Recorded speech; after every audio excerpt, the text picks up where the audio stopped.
অনেকে যে কোরবানির পশু জবাই করে তারা নিয়ে হইচি করে, আমি আপনি পড়েন না কেন কিছু নিয়ত? আমাদের 7-8 জনের 6-7 জনের নাম তো বলেন, এই নাম বলা কোনো জরুরি না।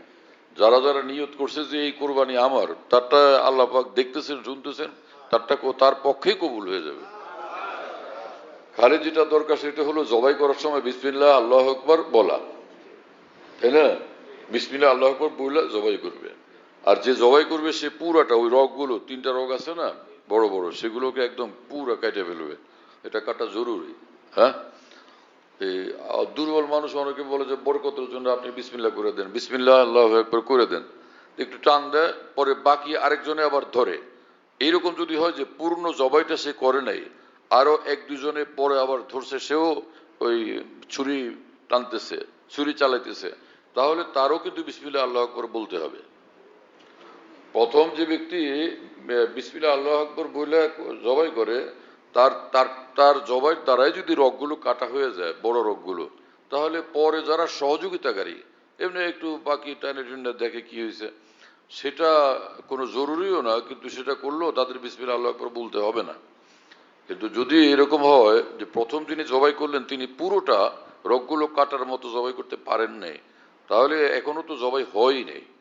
তো বিসমিল্লাহ এই জন্য পড়তে হবে। যারা যে সহযোগিতা করবে, 1জন হোক 2জন হোক, সেও বলতে হবে বিসমিল্লাহ আল্লাহু আকবার। এভাবে সহজ তো, বিসমিল্লাহ আল্লাহু আকবার, এটা তো সহজ। এইভাবে ছুরি চালাবে, হ্যাঁ।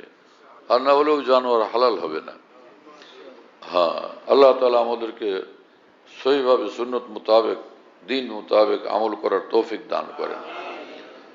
তো কোরবানি কি হলো এটা? কোরবানির আমল কতটা মূল্যবান, কতটা দামি!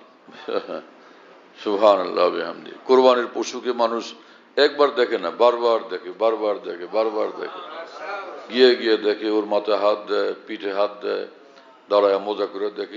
এটাই প্রমাণ যে আল্লাহর জন্য সে করতেছে।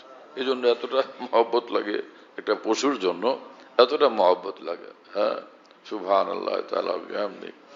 গরু তো মানুষের ঘরে থাকে বা রাস্তায় বাঁধা থাকে, কে গিয়ে গরুরে বারবার দেখে, বারবার দেখে, আবার বাসা থেকে নামে আবার বাচ্চা কাচ্চারা মিলে দল বান্ধা আবার যায় গরুটা আবার দেখে, আবার এরকম হয়? এমন তো হয় না। দেখলো তো দেখলো, বরং সে বারবার দেখে কোরবানির পশুকে মহব্বতে। আল্লাহ তাআলা আমাদের সকলকে, যারা যারা কোরবানি করবেন, আল্লাহর জন্য কোরবানি করার তৌফিক দেন এবং আল্লাহ তাআলা নিজ দয়াতে কবুলও করেন। হ্যাঁ।